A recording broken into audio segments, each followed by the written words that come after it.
Okay, welcome back. Now we're going to do some other ones that involve multiplication and division. So again, remember what I said in the previous video about inverse operations, okay? So multiplication and division are inverse operations, which means they undo each other. So if you multiply by a number and then you divide by, so if you take a number, right, and you multiply by another number and then divide by that same number, you get the original number back, right?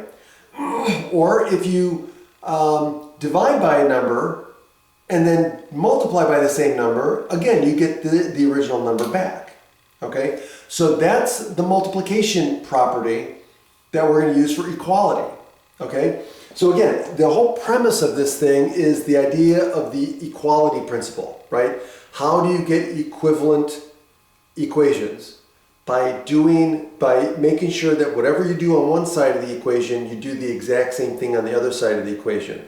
If you do that, you'll always come up with an equivalent equation. So the idea is you're doing all these operations that you're trying to solve an equation where you want to isolate the variable on one side of the equal sign and everything else, all the constants, are on the other side.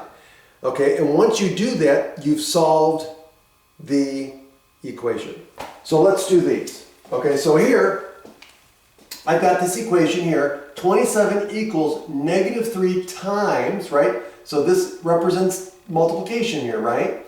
So negative 3 times x. So again, you want to isolate x. You just want x here. You don't want negative 3x. You don't want negative x. You want just x. So the question is what do I have to do to both sides to get rid of that negative 3? Well, since I'm multiplying here, I'm going to use division. So what undoes multiplying by negative 3? Dividing by negative 3. So I'm going to divide this by negative 3. Well, if I divide by negative 3 here, then I have to also divide by negative 3 here because, again, I want an equivalent equation. So negative 3 divided by negative 3 is 1. So that means, what do I get? I get what? Oh, here's where our division comes in. 27 divided by 3 is 9, and since they're opposite signs, I get negative. So this is going to give me negative 9 is equal to, well, negative 3 divided by negative 3 is positive 1.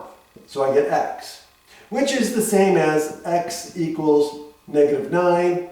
And here is our solution. And again, plug it back in to make sure that it's correct. So what do? You do 27 equals negative 3 times negative 9.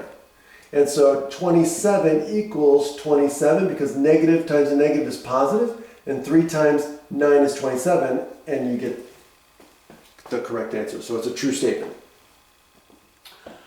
Okay, so now here I'm dividing x by 3, and I want to solve for x. So that means I'm going to have to multiply both sides by 3, right? Because to get rid of that 3, I'm going to have to multiply. Okay, so if I multiply both sides by 3, what do? I get 3 times x divided by 3 equals 3 times 13. Well, 3, right? So this becomes what? You can look at it as 3x over 3, right? And then 3 divided by 3 is 1. Or you could do it here. 3 divided by 3 is 1 equals, well, what's 3 times 13? That's 39. So what do I get? I get x equals 39. And now I'm going to check it. So I'm going to start with 39 divided by 3 equals 13. Well, yes, 39 divided by 3 gives me 13 equals 13, and it's a true statement. So that means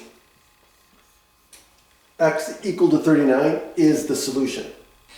And then finally, here I've got negative x divided by 4 equals 5. So again, what am I going to do? I don't want negative x, right? So now, normally here, I would multiply by 4, right? Because if I'm dividing by 4, then I'm going to multiply by 4. Okay? But if I just multiply by 4, I'm going to get a negative x, right? So again, I want a positive x. So what am I going to have to do? I'm going to have to multiply by a negative number because remember, negative times a negative is positive. So if I have to multiply by 4, I'm going to have to multiply by negative 4 in order to get rid of that negative. So what I'm going to do is I'm going to have a negative 4 times negative x over 4 equals negative 4 times 5. Okay? So now, negative times a negative is positive. 4 divided by 4 is 1. So I'm going to get x equals negative 20. And again, I'm going to plug it in just to make sure. So I'm going to do negative 20 divided by 4, and it's negative, right? Equals 5. So what happens here? I get negative of what? Negative 5 equals 5. And of course, negative of a negative is positive, so I end up with 5 equals 5, and I'm good. So